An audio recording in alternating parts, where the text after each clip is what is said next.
In this video, I'm just going to show how to work from the differential equation for logistic back to the original function.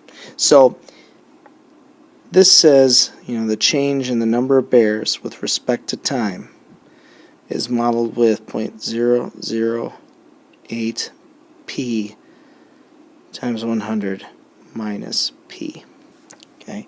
Now it is a differential equation, a separable differential equation. Again, anytime you're taking, you're finding how the population is changing, and it requires you to know the population.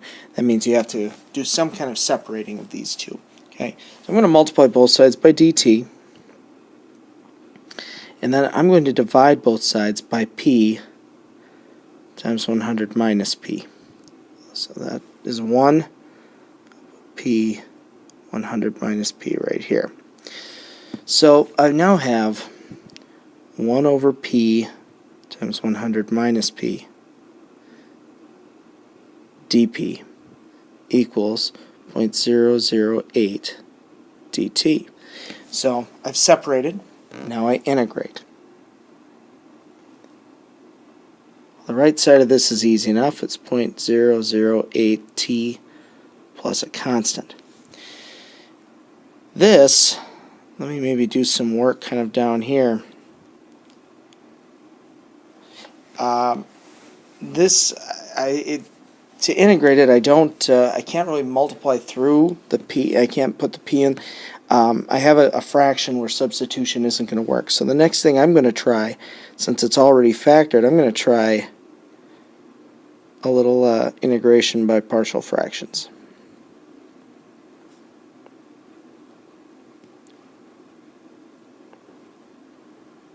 Like that. So getting the common denominator.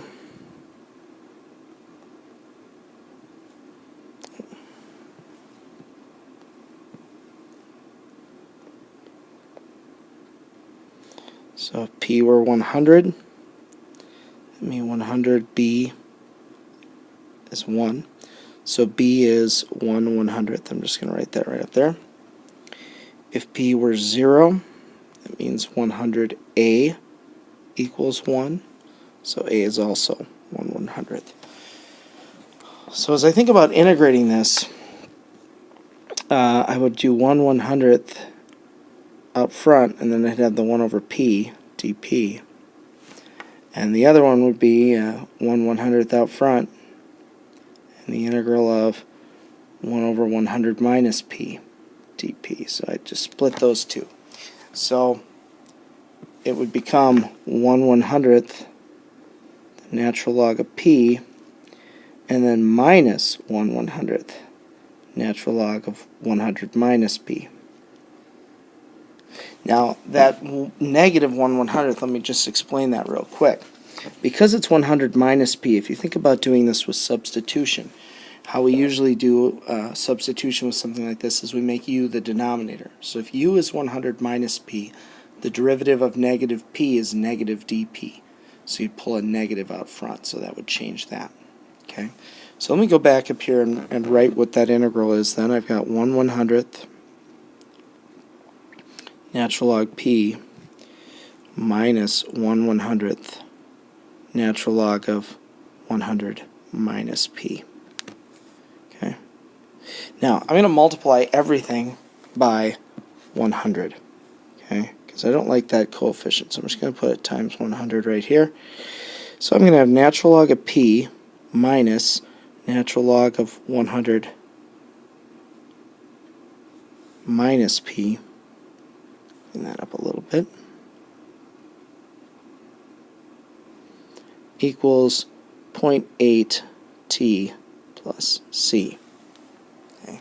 Now I'm going to multiply everything by a negative 1. You'll see why in a minute. So I have negative natural log of p plus natural log of 100 minus p equals negative 0.8 t. Now I'm not adjusting the constant, I just keep leaving it because multiplying a constant by 100 is still a constant, multiplying a constant by negative 1 is still a constant. So I'm not adjusting that at all. This side, the left side, I'm going to rewrite same terms, but I'm going to change the order.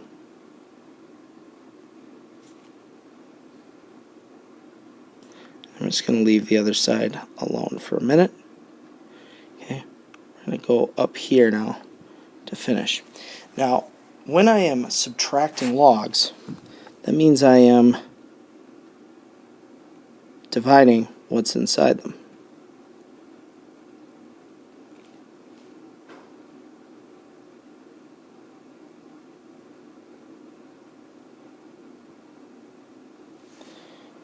I'm going to take e to both sides.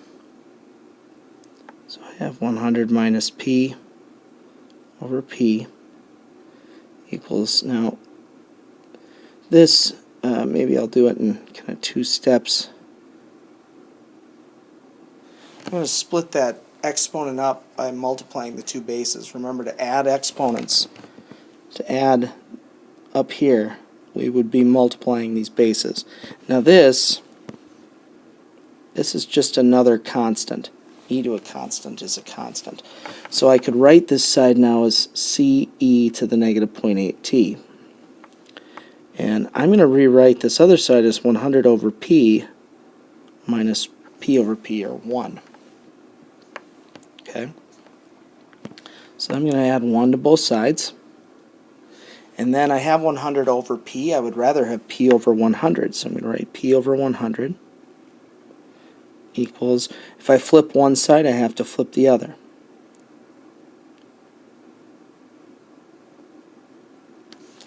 And I multiply both sides by 100. That, and this is my formula. Now, the constant, what would I do with that? Well, the constant is something that you would have to be given some number to solve for. For example, at time 0 there were 5 bears. Then we could plug in 0 for t and set it equal to 5 and solve for what the constant was. But we'd have to be given some information so that we could solve for that constant.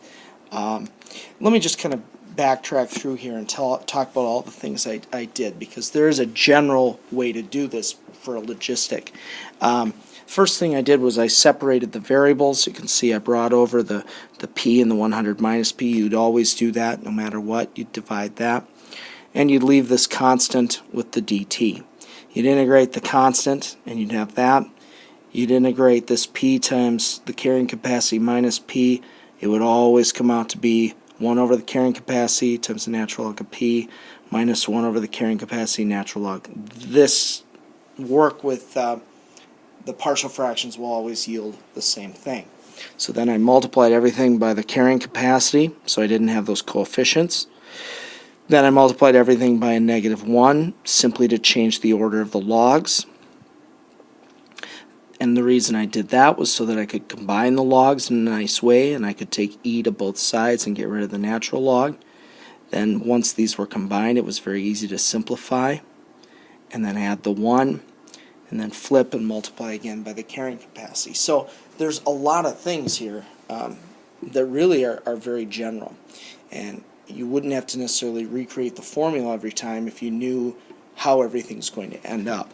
It's always going to end up with the population equal to the carrying capacity over a constant that we'd solve for, e to the negative, this constant multiplied by the carrying capacity. So remember, we multiplied the 0.008 by m, the carrying capacity we usually call as m. We multiplied that and made it negative t plus 1. And it will always look like that.